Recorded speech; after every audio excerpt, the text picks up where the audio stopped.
तो फिल्म शुरू होती है और हमें साल 1995 दिखाया जाता है। यहाँ हम 4 दोस्तों को देखते हैं जो पहाड़ों पर हाइकिंग करने आए थे। इनमें एक का नाम पॉल होता है। ये जगह काफी पुरानी थी, इन्हें कुछ कबीले के लोग और उनके मंदिर भी दिखते हैं, जो चीजें इन्हें काफी पसंद आई। ये जब एक पहाड़ की चोटी पर गए तो यहाँ पॉल को अजीब सी आवाज सुनाई देती है, जो और किसी को सुनाई नहीं दे रही थी। वो आवाज का पीछा करते हुए आगे बढ़ा, पर तभी वहाँ बने काफी बड़े गड्ढे में वो गिर जाता है। उसके दोस्त भी फौरन गड्ढे के पास आ गए। पॉल का एक दोस्त रस्सी के सहारे नीचे गड्ढे में जाता है और वो देखता है कि ये एक केव यानी कि गार है। वो देखता है कि पॉल वहाँ पर गुमसुम बैठा कहीं खोया हुआ था और मंदिर बढ़ रहा होता है। वो अपने सामने बने एक स्केलेटन ढांचे को देख रहा था, जिसका साइज आम स्केलेटन की निस्बत काफी बड़ा था। उस बड़े स्केलेटन के चारों तरफ और भी कई सारे छोटे स्केलेटन थे, जिनका साइज आम लोगों जैसा था, और वो सब उस बड़े वाले के सामने झुके हुए थे। पर ये देखकर पॉल के दोस्त को कुछ समझ नहीं आती, इसलिए वो उसके पास गया और बिना हिले जुले उसे कहता है कि दूर रहना मुझसे,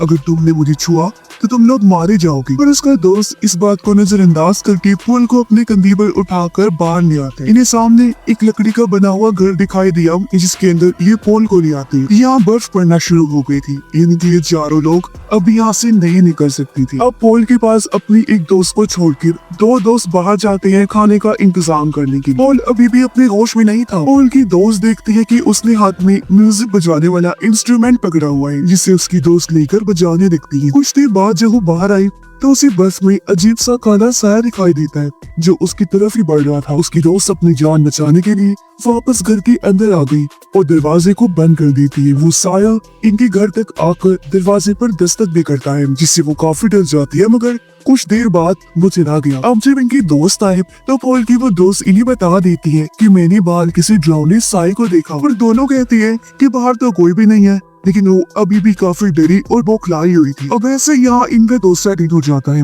रात होने पर सब सो जाती है, लेकिन आधी रात को पॉल उठते अपने उसी दोस्त के कान में कुछ कहता है जो उसके साथ रुकी थी। अब जैसे सुबह हुई ये लोग देखते हैं कि पॉल घर पर नहीं है। कोई भी नहीं जानता था कि वो कहाँ गया। पर जब इन्होंने बाहर की तरफ देखा तो पॉल के पैरों के निशान बने हुए थे, इसलिए ये लोग निशानों का पीछा करते हुए पॉल तक पहुँच जाते हैं।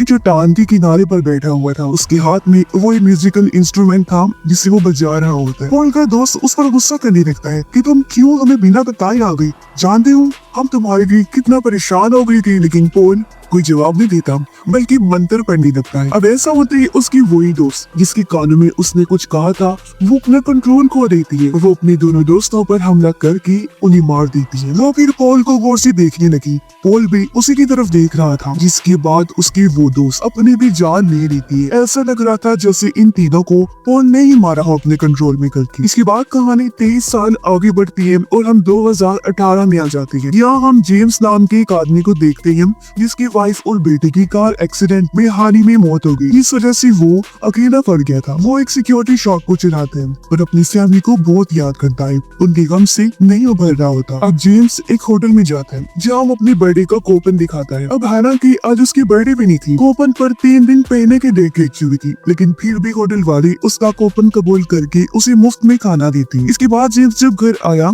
तो उसके दोस्त की बेटी, जिसका नाम अमेंडा था, वो उससे मिलने आती। दोनों एक दूसरे से अपना गम बांटते हैं, क्योंकि आज ही के दिन अमेंडा के डैड और जेम्स की वाइफ और बेटे की मौत हुई थी। अमेंडा की मॉम को भी जेम्स जानता है और अब अमेंडा जेम्स को भी अपने डैड की जगह समझती है। वो पॉल को कहती है कि अपने डैड की मौत के बाद में पूरी तरह से टूट गई, लेकिन फिर मुझे समझ आ गई कि ये पूरी दुनिया सिर्फ एक ख्याल है, ये हकीकत में नहीं है। सच्चाई सिर्फ हमारी सोच में होती है। जिस बारे में हम बहुत ज्यादा सोचते हैं ना, अपना पूरा ध्यान लगाते हैं, वो ही चीज हकीकत में हमारे साथ हो जाती है। जो कहने के बाद अमेंडा वहाँ से चली जाती है। अगली सुबह हम अमेंडा की मॉम को देखते हैं। वो जब उसके कमरे में जाती है तो अमेंडा वहाँ नहीं होती। मॉम उसे बाथरूम में चेक करने जाती है, जहाँ भी अमेंडा तो नहीं होती, लेकिन शीशे पर एक मैसेज लिखा होता है, the empty man may be do it, ये एम्प्टी मैन ने मुझसे ये करवाया है। पर अमेंडा की मॉम को इसकी जरा भी समझ नहीं आती, इसलिए वो यहाँ जेम्स और पुलिस को बुला देती है। तब जेम्स इस पर छानबीन करने लगता है। उसे अमेंडा के कमरे से एक इंस्टीट्यूट का पम्फलेट मिलता है जिसके पीछे तुल्पा लिखा हुआ था। इसलिए अगले दिन वो स्कूल में जाकर अमेंडा की दोस्त से मिला। अमेंडा की दोस्त जब जेम्स की कार में बैठी होती है तो तभी उसे वहाँ एक साया दिखाई देता है। इसे देखकर वो काफी डर जाती है। फिर वो बताने लगती है कि 2 दिन पहले हम सारे दोस्त अमेंडा के साथ एक पुल पर गए, जहाँ हमें अमेंडा ने एम्प्टी मैन के बारे में बताया था और कहा था कि वो यहाँ का काफी पुराना लीजेंड है। मतलब वो हकीकत में नहीं रहता, बस लोगों के ख्यालों में, उनकी सोच में रहते हैं, और जो लोग उस पर यकीन रखते हैं, ख्यालों में उसे देखते हैं, तो वो किसी जरिए से उनसे बात भी करता है। एम्प्टी मैन को मानने वाले उसकी पूजा भी करते हैं और वो उनके हिसाब से उनकी ख्वाहिशें भी पूरी करता है और वो लोग उस पर पूरी तरह से यकीन रखते हैं। आगे उसकी दोस्त बताती है कि अमेंडा ने ये भी कहा था कि शाम के टाइम अगर तुम पुल पर पड़ी किसी खाली बोतल में फूंक मारोगी, फिर एम्प्टी मैन के बारे में सोचोगी, तो वो फिर तुम्हारी जिंदगी में शामिल हो जाएगा। पहले दिन सिर्फ तुम्हें उसकी आवाज सुनाई देगी, दूसरे दिन तुम्हें वो दिखाई देगा और तीसरे दिन वो तुम्हें खुद ही ढूंढ लेगा। अब अमेंडा के कहने पर हमने बोतल में फूंक मारने के साथ साथ एम्प्टी मैन के बारे में सोचा भी था, जिसके बाद हमें अजीब सी आवाज सुनाई दी थी। और फिर उसे अगले दिन मैंने अमेंडा को एक दोस्त के कान में कुछ कहते हुए देखा था। अब अमेंडा की दोस्त अपने बाकी सभी दोस्तों के एड्रेस जेम्स को देकर यहाँ से चली जाती है। जेम्स उन सभी दोस्तों के घर जाता है पर उसे कोई भी नहीं मिलता, पर एक दोस्त के घर उसे इंस्टीट्यूट का पम्फलेट मिल जाता है जो उसे अमेंडा के घर भी मिला था। जिसके बाद जेम्स उसी पुल पर जाता है जहाँ उन सभी दोस्तों ने बोतल में फूंक मारकर एम्प्टी मैन के बारे में सोचा था। जेम्स को भी यहाँ एक खाली बोतल मिलती है जिसके अंदर वो भी फूंक मारकर एम्प्टी मैन के बारे में सोचता है, पर जब वो जाने लगा तो उसे पुल के नीचे से आवाजें आने लगती हैं। इसीलिए वो एक होल के जरिए पुल के नीचे जाता है और देखता है कि वहाँ अमेंडा के सभी दोस्तों की लाशें लटकी हुई हैं, जिन्होंने भी अमेंडा के कहने पर बोतल वाला वो सब कुछ किया था, वो सब मारे जा चुके। साथ ही यहाँ वही मैसेज भी लिखा हुआ था जो अमेंडा की वॉशरूम के शीशे पर लिखा था, यानी the empty man made bedroom. अब जेम्स को कुछ भी समझ नहीं आती और वो इस बारे में पुलिस को बता देता है। अब अमेंडा की वो दोस्त जिसने सारी बात जेम्स को बताई थी, उसकी भी अचानक मौत हो जाती है और उन सब को देखने से ये लग रहा था जैसे उन्होंने खुद अपनी जान ली है, पर जेम्स को ऐसा नहीं लगता। इसीलिए वो इस चीज की इन्वेस्टिगेशन करता है। वो इंटरनेट पर उसी इंस्टीट्यूट और तुल्पा के बारे में सर्च करता है। उसे पता चलता है कि वो इंस्टीट्यूट असल में एक ऐसी ऑर्गेनाइजेशन है जो किसी ग्रुप का हिस्सा है, यानी वो एक कल्ट है और उन लोगों का मानना है कि किसी के भी बारे में ध्यान लगाने सोचने पर उस चीज को हकीकत में लाया जा सकता है। अब ये सब पढ़ने के बाद जेम्स उसी इंस्टीट्यूट में जाता है जहाँ उसे एक फॉर्म दिया जाता है फिल करने के लिए, जो यहाँ आए हर इंसान को फिल करना पड़ता है, बट जेम्स वो फिल नहीं करता और आगे बढ़ जाता है। उसे इंस्टीट्यूट का हेड दिखाई देते हैं जो लोगों को स्पीच दे रहा था और उसकी बातें हूबहू वैसे ही थी जैसी अमेंडा ने जेम्स से कही थी, जिसके आखिर में वो कहता है कि ये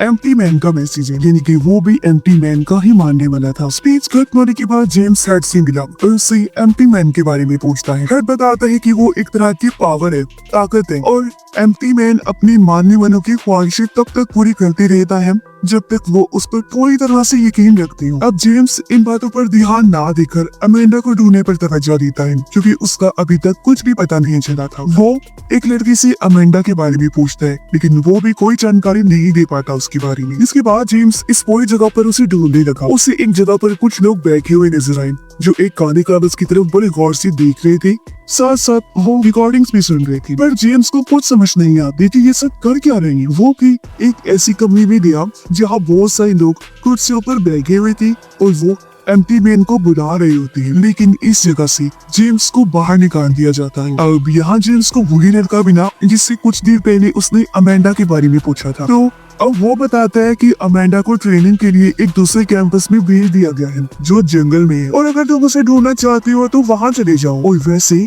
तुम इन सब लोगों से दूर रहो तो अच्छा है क्योंकि ये सारे बहुत खतरनाक लोग हैं। अब जेम्स को कैसे भी करके अपनी दोस्त की बेटी अमेंडा को ढूंढना था, इसलिए वो उसी जंगल में चला जाता है। उसे एक कैबिन मिलता है जिसके अंदर जाने पर बहुत सारी फाइल्स पड़ी हुई थी। उन्हीं में से एक फाइल अमेंडा और जेम्स की भी थी, लेकिन जेम्स की फाइल पूरी तरह से खाली होती है। जेम्स एक दूसरे कमरे में गया जहाँ बहुत सारी वीडियो कैसेट्स पड़ी हुई थी। उनमें से एक को प्ले करके जेम्स देखने लगता है जहाँ एक आदमी पर कुछ लोग अजीब तरह का एक्सपेरिमेंट तजुर्बा कर रहे थे। इसके बाद उस पर जादू भी किया जाता है। ऐसा लग रहा था जैसे उस आदमी के अंदर ही किसी को लाना चाह रही है, और फिर अगले पल उस आदमी के अंदर वो आ भी जाता है। अब देखते ही देखते रात हो गई। जेम्स को बाहर से आवाजें आने लगती हैं वो जब चेक करने गया तो बहुत सारे लोग आग के चारों तरफ मंत्र पढ़ते हुए घूम रही थी। जेम्स उन्हें गौर से देख रहा था और अब आग अचानक से आसमान की तरफ जाने लगती है, जो देख पूरी तरह जेम्स घबरा जाते हैं। वो सारे लोग जेम्स को देख चुके थे। उसे मारने के लिए वो जेम्स की तरफ बढ़ने लगते हैं और वो अपनी जान बचाने के लिए गाड़ी लेकर यहाँ से भाग निकलता है। वो सीधा पुलिस स्टेशन आया और उस ऑर्गेनाइजेशन के बारे में पुलिस को बता देता है, पर कोई भी उसकी बात पे यकीन नहीं करता। इसलिए अब वो अमेंडा की मॉम के पास आते हैं। उन्हें बताता है कि अमेंडा एक ऐसे कल्ट का ग्रुप का हिस्सा है जो एम्प्टी मैन पर यकीन रखती है और उसकी पूजा करती है। तभी जेम्स के पास कॉल आती है और कोई उसकी कॉलम में सीटी बजाता है। फोन रखने के बाद जेम्स अमेंडा की मॉम को बताता है कि कल्ट के लोग बहुत खतरनाक हैं, वो एम्प्टी मैन के लिए कुछ भी कर सकते हैं और उन्होंने ये उन सभी बच्चों को मारा है। तुम्हारी भी जान को खतरा है, इसलिए मैं तुम्हें किसी सेफ जगह पर ले जाना चाहता हूँ। इतना कहकर जेम्स उसे अपने साथ ले गया। असल में ये दोनों एक दूसरे से प्यार करती थी पर कभी बता नहीं पाई। जेम्स उसे एक होटल में छोड़कर कहता है कि तुम यही रहो, यहाँ तुम बिल्कुल महफूज रह सकती हो। अब रात को जेम्स जब सो रहा था तो डर की वजह से उसकी आंख खुल गई। वो देखता है कि एक साया मेरी तरफ आ रहा है। जेम्स उसे मारने की कोशिश करता है पर साया वहाँ से गायब हो चुका था। अगले दिन जेम्स फिर इंस्टीट्यूट के बाहर पहुँचता है। उसने देखा कि वो लड़का जिसने उसे अमेंडा के बारे में बताया था वो कुछ लोगों के साथ कहीं पर जा रहा है। जेम्स उनका पीछा करता है। वो लोग एक हॉस्पिटल में आते हैं, तब उनके पीछे जेम्स भी अंदर चला जाता है। वो देखता है कि वो सारे लोग एक आदमी के सामने झुक गए हैं जो बेड पर पड़ा है और पिछले कई सालों से कोमा में है। जेम्स को कुछ समझ नहीं आती, इसलिए जब वो भी लड़का बाहर निकलता है तो जेम्स उसे पकड़ लेता है। वो उसे बुरी तरह पीट कर पूछता है कि तुमने मुझे जंगल में क्यों भेजा था। तो वो लड़का बताता है कि मुझे मेरे ग्रुप वालों ने ऐसा करने को कहा था कि तुम उस जंगल में जाओ। जेम्स बेड पर पड़े उस आदमी के बारे में पूछता है।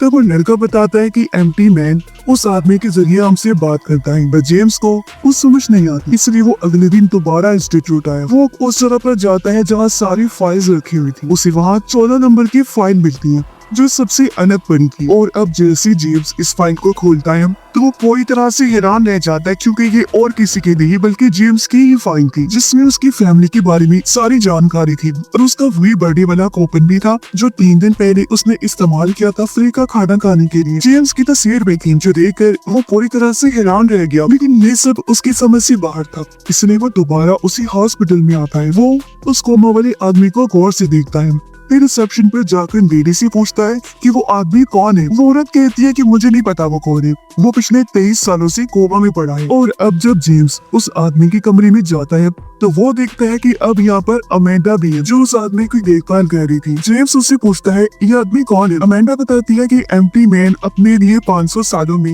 एक ऐसे इंसान को चुनता है जिसके जरिए एम्प्टी मैन हमसे बात करे, और पिछले 23 साल से इसके जरिए ही एम्प्टी मैन हमसे बात कर रहे हैं, क्योंकि ये भी उसका चुनाव है।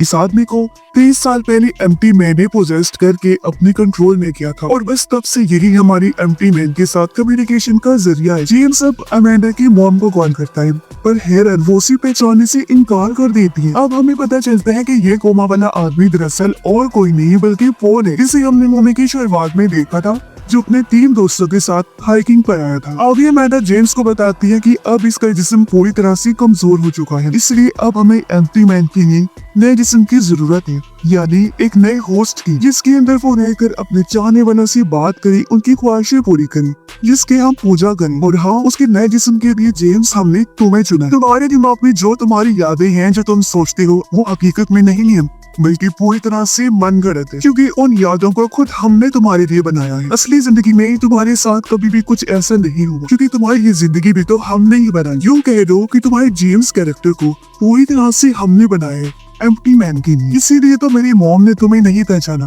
क्योंकि वो तुम्हें जानते ही नहीं, कभी उसके साथ तुम्हारा टाइम नहीं गुजरा। और जो तुम सोचते थी कि मेरी मॉम और तुम एक दूसरे से प्यार करती हो, वो याद भी मैंने ही तुम्हारे दिमाग में बनाई थी, क्योंकि एम्प्टी मैन का जो नया होस्ट हो उसके अंदर इस तरह के जज्बात, साथ साथ खौफ और शर्मिंदगी, एहसास, ऐसी चीजें होना बहुत जरूरी है, क्योंकि वो है जिसम एम्प्टी मैन के लिए बिल्कुल परफेक्ट रहते हैं, जिसमें एम्प्टी मैन समा सकता है, क्योंकि ये जज्बात उस इंसान को मजबूत बनाते हैं, इसलिए वो इंसान एम्प्टी मैन को सह पाता है। और इस तरह के जिस्म को ही टुलपा कहते हैं और अब से तुम हमारे नए टुलपा हो। और अब जेम्स तड़पने लगता है। उसका दिमाग पूरी तरह से उस जगह पर चला जाता है जहाँ आज से 23 साल पहले पॉल उस स्केलेटन के सामने बैठा हुआ था। और अब देखते देखते एम्प्टी मैन जेम्स को भी पोजेस्ट करके पूरी तरह उसके अंदर चला जाता है और उसे अपने कंट्रोल में कर लेता है। पर इस वजह से जेम्स बेहोश हो जाता है। होश आने पर वो अपने घर चला जाता है जहाँ उसे पूरी तरह से यकीन हो गया था कि अब मैं सच में इंसान नहीं रहा बल्कि एक टुलपा बन गया हूँ, यानी एम्प्टी मैन का होस्ट। और मेरा जो नया जिस्म है टुलपा वाला वो 3 दिन पहले पैदा हुआ है, क्योंकि मैं खुद और मेरी यादें उस कल्प की तरफ से बनाई गई हैं जो सब ख्याली था। मेरे ज़हन में उन्होंने ख्याल इसलिए डाले ताकि मेरी बॉडी एम्प्टी मैन के काबिल बनी। और जब पूरी तरह से मैं ऐसा बन गया यानी कि टुलपा, तो एम्प्टी मैन आखिर मेरे अंदर समा ही गया। यानी कि अब उस कल्प का एम्प्टी मैन के साथ कम्युनिकेशन का जरिया जेम्स था। और अब जेम्स उस जगह पर जाता है जहाँ पॉल का जिस्म कोमा की हालत में पड़ा था। जेम्स उसे शूट करके खत्म कर देता है और ऐसा होते हॉस्पिटल के सभी लोग जेम्स के आगे झुक जाते हैं। यानी कि अब वो कर जेम्स के जरिए एम्प्टी मैन की पूजा करेगा और एम्प्टी मैन हर उस इंसान को मार देगा जो एम्प्टी मैन को सोचते तो थे और उस पर यकीन नहीं करती थी, उससे डरती थी। जिनको को मारने का काम एम्प्टी मैन कब से करता आ रहा था। अब जेम्स का कैरेक्टर कुछ यूँ बना कि एम्प्टी मैन के मारने वालों ने जेम्स के कैरेक्टर को अपने दिमाग में पहले सोचा, फिर ध्यान लगाकर उसे दुनिया में लाई, फिर उसके अंदर यादें डाली ताकि वो एम्प्टी मैन के लिए परफेक्ट बन सके। अब जब जेम्स की बॉडी कमजोर होगी तो होस्ट के लिए ये कैसे किसी को अपने दिमाग में क्रिएट करेंगे और उसे दुनिया में ना कर एम्प्टी मैन के साथ कम्युनिकेशन का जरिया उसे बनाएंगे और उनका ये सफर हमेशा ऐसा ही चलता रहेगा। और इसी के साथ ये फिल्म भी इधर ही खत्म हो जाती है।